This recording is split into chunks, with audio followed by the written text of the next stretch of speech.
Hey there, this is Natalie, and after the spoiler-free videos about the sword, bow and spear heroes from the Rising of the Shield Hero, as promised, this is going to be a video about how those characters have developed in the light novel series so far, so it will have plenty of spoilers. Only watch if you want to know what happens later in the series, or if you've read the light novels.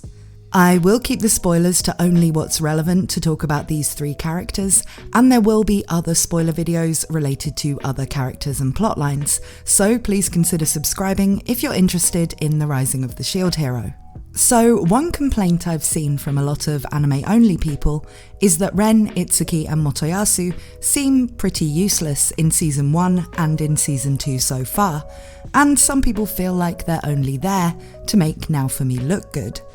To address that, long-term they are not characters who are just there to compare to Naofumi or to get in his way, and they do have plenty of development and interesting character arcs throughout the series.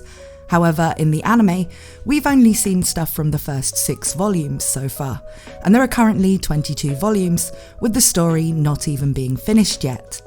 This means that the heroes, along with a lot of other characters, are still early in their stories, and they start out as characters with a lot of flaws that prevent them from working effectively as heroes. So that means that they, so far, have been presenting those flaws and that need for change more than anything else.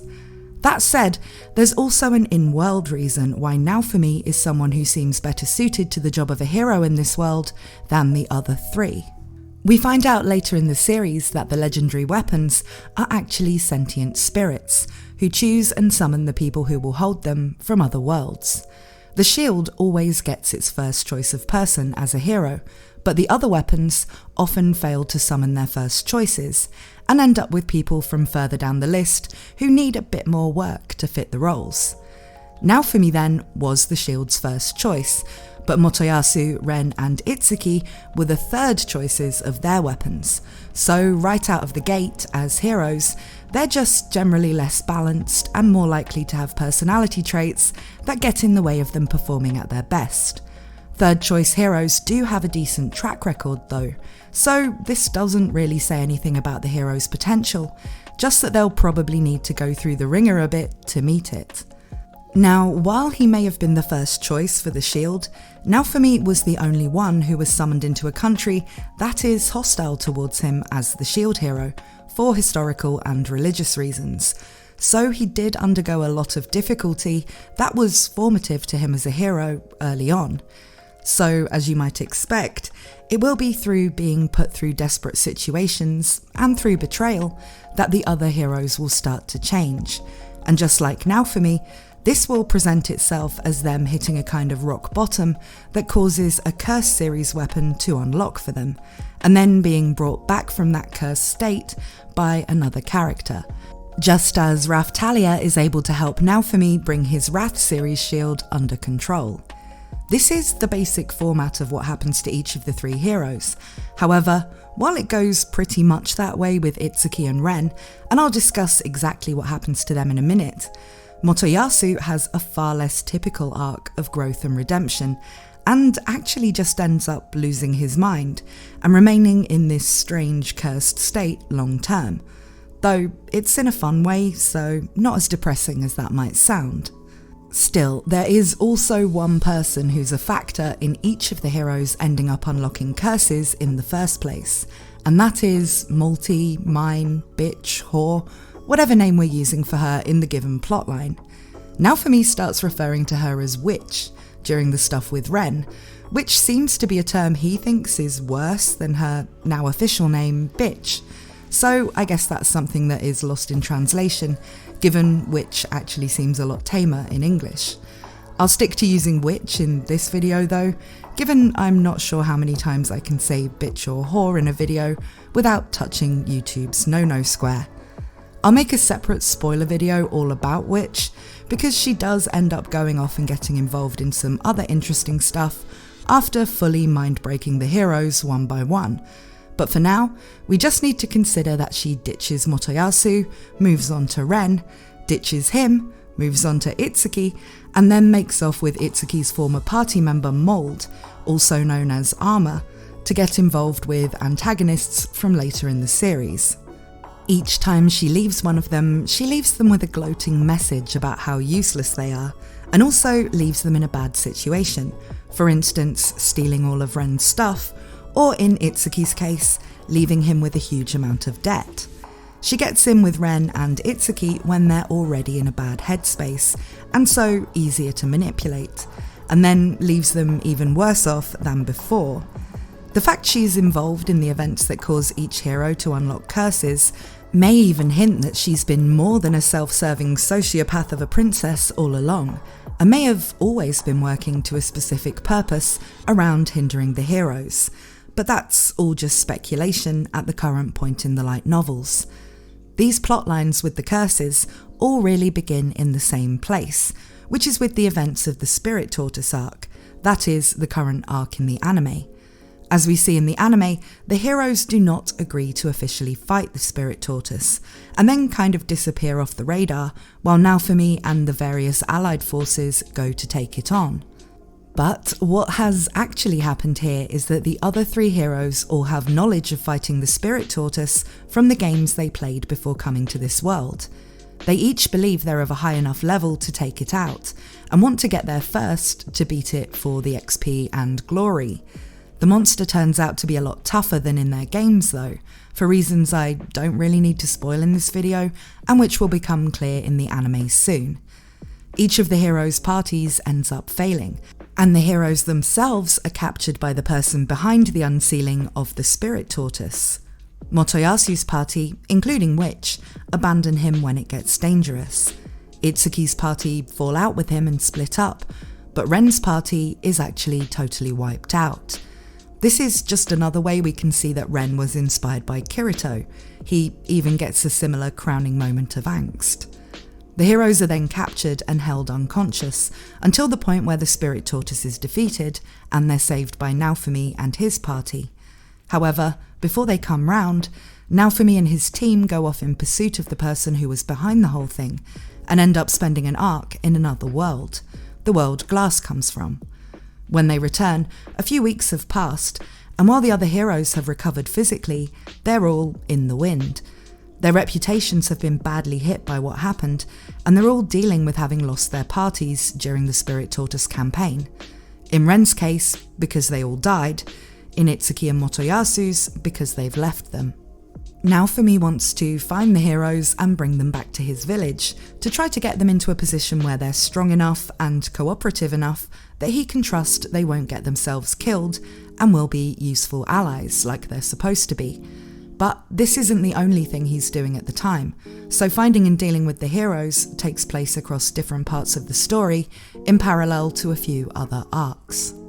When he finds Motoyasu, he has fallen into despair as a result of now completely distrusting women. And I'm keeping this as a high-level summary of what happens rather than getting into all of the details and interactions, but basically, Philo inadvertently cheers him up, which leads to him becoming completely fixated with her. He already had a thing for Philo because her human form reminded him of an angel character who was his favourite waifu in a game he'd played. But this gets taken to a whole other level. He is obsessed with wanting to marry Philo, and so takes to seeing Naofumi, who of course sees Philo as his daughter, as his future father-in-law, literally now calling him father and being willing to do anything to impress him. While Philo is his main target, he comes to love Philolials in general and hatches a whole flock of them for himself, as well as, for a while, becoming a street racer with his Philolial pulled wagon. In this state, he can no longer see or hear women. He sees them as literal pigs and only hears oinking sounds when they speak. The only exceptions to this are women he associates with Philo, like Raftalia, who he can still see and hear, because they can't be pigs if they're loved by Philo and father. If all of that sounds weird, there's also Motoyasu's Curse series weapon to think about. As you might expect, where Naofumi has the Curse of Wrath, Motoyasu's is Lust, though he also unlocks Envy because of his jealousy for Naofumi. The form his spear takes on when he uses his Curse series weapon is interesting. Women see it as what it is and become very embarrassed, whereas men see it as pixelated. Because the story is told from Naofumi's perspective and he sees the pixelated version, that's all we get to see too, but it doesn't take a genius to guess what it looks like. While Motoyasu is successfully brought out of his full curse state by Naofumi and Philo, the psychological effects of his curse remain, and he is completely bonkers for the whole duration, at least where the light novels are up to. Plus, the spin-off series, The Reprise of the Spear Hero, features the new insane version of Motoyasu as the main character, and he also basically has returned by death and loops through the events of the story, trying to help Naofumi and find Philo. I've only just started reading that, so I can't tell you too much about it, but it is pretty hilarious so far. I think Motoyasu's character arc is actually brilliant.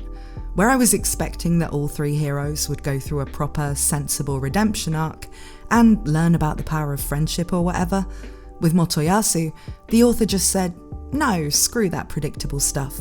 Let's have him go mad and give him time travel powers and a giant dildo spear. Now, Ren and Itsuki do have the more normal arcs and become useful and valuable heroes, also gaining other new skills. They do have issues and guilt relating to everything that happened, so it's not like a switch is flipped and they're now perfect, but they become trustworthy allies who take things seriously and get along with Naofumi and his now whole village of friends and followers. While it is Naofumi who looks for them when they're missing, and who is the driving force behind wanting to bring them back into his village and get through to them, they each have another character who actually fights them when they're cursed, breaks through their delusions, and then goes on to support them after that, taking a similar role to Raphtalia helping Naofumi when his curse was first emerging. For Itsuki, this will be Risha, and for Ren, it will be Eclair. Both of these characters have been introduced in the anime, and Risha's connection to Itsuki is already clear, but the anime skipped to Eclair's initial meeting with Ren, where he was forced to cheat in a duel against her, so you'll just have to take my word for it that a connection between them was set up if you're anime only. In the light novels so far, it's not really made clear if they've become couples yet, but these are definitely the ships for the bow and sword heroes, and they do always work together after these heroes join up with Naofumi and base themselves out of his village. So first comes Ren, and when Naofumi first encounters him after the Spirit Tortoise fiasco, he is very depressed, but still in denial that the loss of his team was his fault. He thinks that they died because they were too weak, and has become fixated on getting stronger. Naofumi also thinks Ren needs to get stronger, and he can help him do it, so he thinks he has a shot at getting through to him. But while they're talking, Witch appears and glomps onto Ren, saying all of the stuff he wants to hear, rather than taking the tough love approach like Naofumi. Ren, who isn't in his right mind, sees her as compassionate and is successfully ensnared by her. Remember that he is under the psychological effects of his Curse series sword starting to take effect, as well as being traumatized, so he is easily manipulated by Witch, even though in the past he was a lot more suspicious of her, and he of course knows that she framed Naofumi, tried to kill Malty, and everything else that came out in her trial. It is surprising to Naofumi, but she has to say very little to get Ren to follow her. But when Naofumi next encounters him, Ren has become a bandit king, and it seems Witch has already deserted him, causing him to reach this new low. He's fully under the influence of the Curse of Greed, which allows him to use powerful Curse series execution type moves like Naofumi's Iron Maiden and Blood Sacrifice, but which are powered by his money and assets.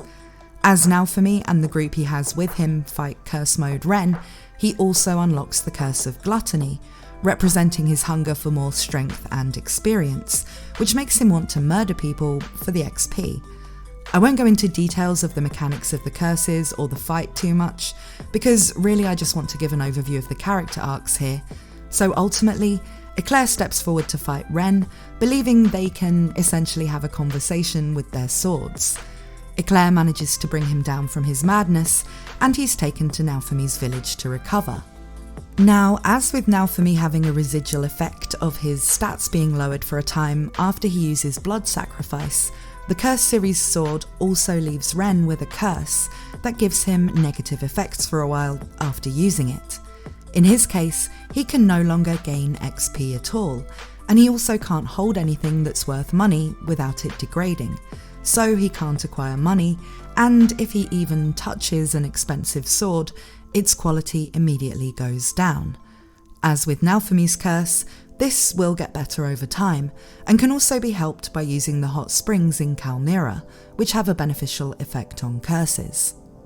Over time, Ren, as well as Itsuki, becomes a trusted ally, and when Naofumi is trying to put together teams for the various dangerous things he needs to do, he usually brings one of them with him, and has the other defend his territory, meaning that most arcs will have one or both of these two as a key party member. Ren also learns how to forge weapons, so this is an additional benefit to having him around. So on to Itsuki. He's the last of the three heroes that Naofumi has his first encounter with after they disappear following the Spirit Tortoise defeat, and he's found fighting for money in a coliseum in a country called Zeltobel. Naofumi and his allies will already have been to this country and actually fought there themselves by this time, due to some events that take place when Naofumi is first founding his village and wants to find the people who'd been captured and sold as slaves when Raftalia was, so that he can bring them back and have them help rebuild the village. I won't go into everything that happens there, but the important thing for the Itsuki situation is that Naofumi and his friends know their way around the underground fighting rings in Zeltobel, and are well connected to the people who run them. Two of the allies Naofumi has at this point, Sedina and Myne, had both previously been among the top fighters in Zeltobel. Itsuki is fighting under the cringe ring name of Perfect Hidden Justice, and he seems distant and weird. Rishia fights him and beats him, but he's clearly under the influence of the Curse of Pride. This allows him to use a kind of brainwashing arrow, which he thinks is necessary because everyone needs to see the same ideals of justice as him. Rishia obviously tells him that's utter bollocks. After this, Naofumi's team follow him back to his base, and it seems that while he had been working with Witch and his old party member Mold, they've left him behind with the gloating note and a pile of debt, which Naofumi ends up having signed over to himself instead. They're now able to talk him down and bring him back to the village, but the lasting effects of using the Curse of Pride mean that now Itsuki has no free will or even personality, and will do whatever he's told. Naofumi even tests this out by telling him to kill himself, and he just quietly finds a rope and looks for somewhere to hang himself before he's stopped. Other than that, he can still fight and level up as normal, so Rishia stays with him to keep an eye on him, but he does actually participate in things while he's in this state. As with Ren, this curse will wear off over time, but Itsuki actually keeps it a secret at first when he has regained himself, waiting until he can properly talk things over with Naofumi. This happens during a mission to Glass's world, and while they're there, Itsuki also gains the use of a vassal weapon from that world, the musical instrument vassal weapon.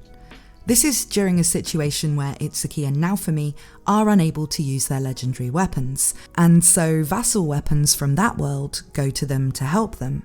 Naofumi gets the mirror vassal weapon too. When they regain their original weapons, these vassal weapons also stay with them, allowing them to use some of their features in combination with the shield and bow, even outside of Glass's world. Another interesting thing about Itsuki that is revealed as Naofumi gets to know him properly is that the version of Japan he comes from has a big difference to our own. While Ren's version of Japan is more technologically advanced and similar to the future Japan in Sword Art Online because he's basically Kirito, Itsuki comes from a world where it's been discovered that certain people have special talents. So basically there are superheroes and espers. Itsuki has one of these special talents called accuracy, which means he has superhuman aim. While this certainly helps him out as the bow hero, in his original world, it was seen as a fairly weak ability with not much practical use. He'd gone to a normal middle school where he'd considered himself better than other people because of his special ability, but then he'd gone to a special high school for people who all had these talents, most of them much more impressive than his, and there he'd been nothing special and had also been bullied. His main form of escapism had been playing the console game that resembled the new world he was summoned to, and when he was isekai'd, he was hit by Truck-kun because he was thinking about the game and not paying attention to what was going on around him. This kind of mirrors the mistakes he makes when he first comes to the new world, relying on knowledge from a single-player console game for what to do, rather than really thinking about the situations and people around him. The other two heroes' deaths before being isekai'd also foreshadow some of the problems they'll have in the new world. Motoyasu is stabbed to death by not one but two yanderes, showing that he can't spot a crazy or dangerous woman until it's too late, foreshadowing his blind faith in witch. Ren dies saving his best friend from a serial killer, which shows his tendency towards heroism, but also that he doesn't really think of the consequences. Given it was known that there was a killer active in the area, Ren probably could have taken a different approach where neither of them would have been in mortal danger. And so, while he did a heroic thing in saving his friend, the fact remains that he still died doing it, presumably leading to consequences for everybody left behind. If he were to recklessly end up getting himself killed or sacrificing himself in this world, and they were down one hero, Vittoria would come and kill Naofumi, Itsuki and Motoyasu so that new heroes could be summoned. So that's an overview of how the heroes all develop, as well as some extra background about them. I hope you found this interesting, and if so, please give it a like and subscribe to the channel, because I'll be doing more Shield Hero spoiler content throughout Season 2. Thank you as always to my supporters on Patreon, and to everyone who helps me out by subscribing to my channel and watching my videos. Thanks for watching this one, and I hope to see you again very soon.